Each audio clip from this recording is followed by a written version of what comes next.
Hey, what's going on, everybody? Welcome back to another Prizepicks NBA video. In this one, we're talking about Friday, November 10th. And we have 5 really good picks for you guys, as always, in this video. So stay tuned for all 5 of our picks for you guys to consider. Last video hit a 4 for 5 in the NBA, so it was a pretty good day. The picks from this video will be posted in the Discord that you could sign up for with this link right here. For less than $1 per day, you're going to get access to 5 or more of the top cappers and the projections, so definitely check it out. The picks are posted in here before, in case the line changes. We got in on a super low Giannis line here, and the only one that didn't hit was Banchero, who was absolutely bricking at the end of the game. Missed like 5 shots in a row at the end of the game, or he would have been hitting this for a 5 for 5, so just missed the 5 for 5. Also yesterday, Volo went 3 for 3, gave out 4 picks, but Dame ended up not playing. And the projections went 3 for 3 yesterday from our projection model that we spit out once per day. Well, you get access to that every single day. I know a lot of you guys who watch the YouTube videos are in here, but if you're not, definitely check it out at the link down below. For the video, let's see if we can get a 5 for 5 this time. But the 4 for 5 was definitely a good one to build off of. So the first one we're going to go to is we're going to target players against the Wizards here a little bit. We're going to go PJ Washington, and we're going to go to his PRA at 23.5 here.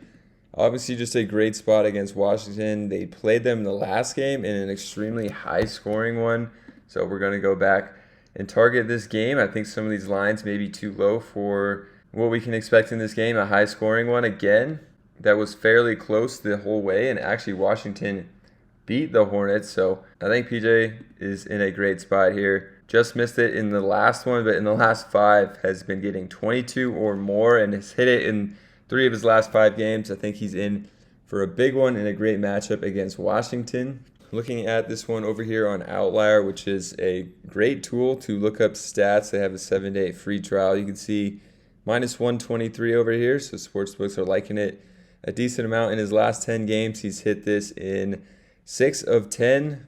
So far this year, it looks like 4 of 7 games. So definitely liking this one for PJ. I think he's in a good spot to hit this one. I'm going to go ahead and lock that one in. The second one that we're going to target from this game is going to be Tyus Jones. And Tyus Jones, we're going to his PRA as well.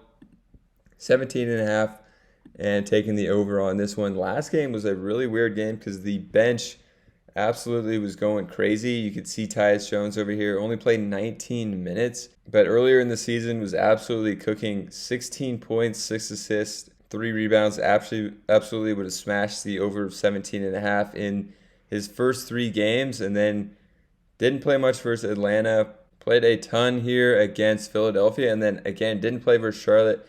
Looking at this, the bench was basically the reason that Washington won this game.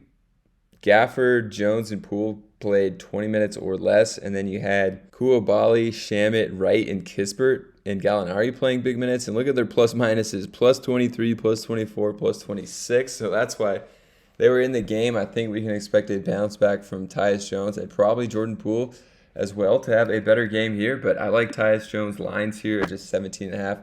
That one seems better to me, so definitely going to be going to that one. And Tyus Jones, when he plays big minutes, he can fill up a stat sheet. Tyus Jones playing Charlotte, who allows the 22nd most points here, 29th most rebounds, 19th most assists. In 2023, he's hit this in 4 of 7 games, with some weird games recently where he hasn't played the minutes he should be getting. So I think he's going to get bumped back up to 28 plus minutes in this one and have a really solid game against an easy opponent. If we look back to 2022, obviously playing off the bench, he didn't hit this that much, but actually more than you would think, nearly half the games. But you can, over here on Outlier, filter by minutes. You can see he did play a lot of games 9 minutes or less. You could go ahead and drag this up, and look how far this percentage is going up on the left side. When he played just 25 minutes or more last season, he hit this number in 84% of games, which is pretty crazy, but we project for 28.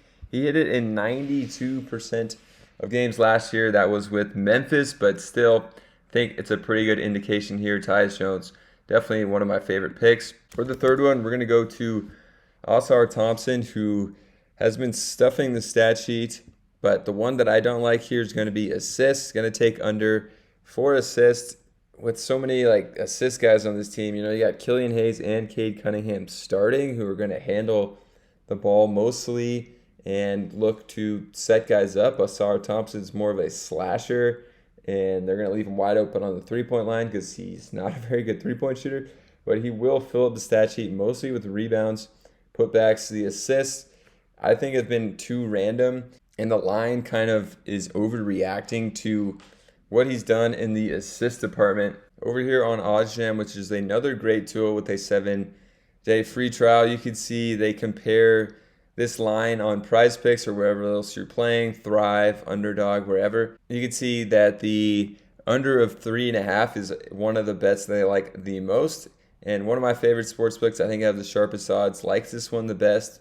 That's Pinnacle at -138, but you got -137, -135 on this one as well. So they really like it. Great tool to find out if you're getting a good deal on your Prizepicks or another player prop site. So definitely check it out. They have a 7-day free trial if you use the link down below. But they definitely support that pick. We can come look at it even more. He has hit 4 or more in, it looks like 1, 2, 3, 4 games out of 9. So just under 50% of games he's gone under.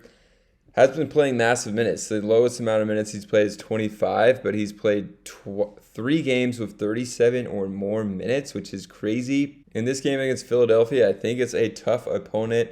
And you can see against tougher opponents, he hasn't been as good offensively. You could see against Milwaukee, only 3 assists versus Golden State, only 2. Another tough matchup to begin the season, Miami, he only had 3 assists. So in his 3 toughest matchups, he's gone for 3 or less assists. I think Philly is going to be a tough one for him, so liking this pick as well. For the third one here, then we're going to go to Chet Holmgren playing against the Kings, who have been getting absolutely smoked as PJ Washington's line moved up to 24 right before our eyes, unfortunately, before I could post this one in the Discord, but still liking that one okay as long as it doesn't go to 24.5. But for Chet, we're going to go to the points plus the rebounds, which also got bumped up from when I was looking at it. It was at 22.5. But we're going to stick with this because I think he's going to have a massive game in this one. And Chet averaging over 15.5 points. The rebounds have been coming along as well. 11, 8, 12, just 7 last game in a tough matchup. I think he's in a good spot here. Should be getting a lot of rebounds and should be able to score on Sabonis, who's a pretty average defender. So I think Chet's going to be in for a big game. And now we got to move fast because these lines are bumping up before my eyes in the video. For the last pick here, we got Kawhi. And for Kawhi, 23.5. Obviously, Kawhi can hit 24 or more points whenever he wants. But, I mean, it's been pretty rough sledding as of late. Besides that game against the Lakers where he went off for 38, hasn't really come close to 24. 17, 18, 8, 21. Now he's playing with Westbrook, who's still getting up a lot of shots. Harden and Paul George all healthy in the lineup. Plus, you have a tough matchup here against Dallas. Could be seeing Grant Williams, I would think, which is going to be a pretty tough matchup. A bigger body. Kawhi can't just bully him. I think that this one is pretty safe to be taking the under, on Kawhi. Our first under here, actually second under with Osar Thompson. So definitely liking Kawhi on the under. Just too many mouths to feed. Tough matchup. Kawhi hasn't been getting it done recently at all besides that game against the Lakers. And that game was in overtime as well. So he had kind of an even more inflated score. But those are going to be my 5 picks for the video. I did like this at 22.5 and 23.5. They did get bumped up slightly while I was making the video, but they are posted now in the Discord. So if these lines are changing even more, just know that I do post them in here, that I know a bunch of you guys are already in here if they watch the YouTube videos, but check it out, less than $1 per day. The projections hit in there that we post every single day. Also, we went 4 for 5 in the last video, so definitely on a roll, trying to keep it going, trying to hit a 5 for 5 in this one. So hopefully you guys enjoyed the video. If you did, get in the Discord. Check out some of the free tools, Outlier and OddsJam. They'll be linked down below. with 7-day free trials if you want. Subscribe to the channel, and we'll see you in the next one.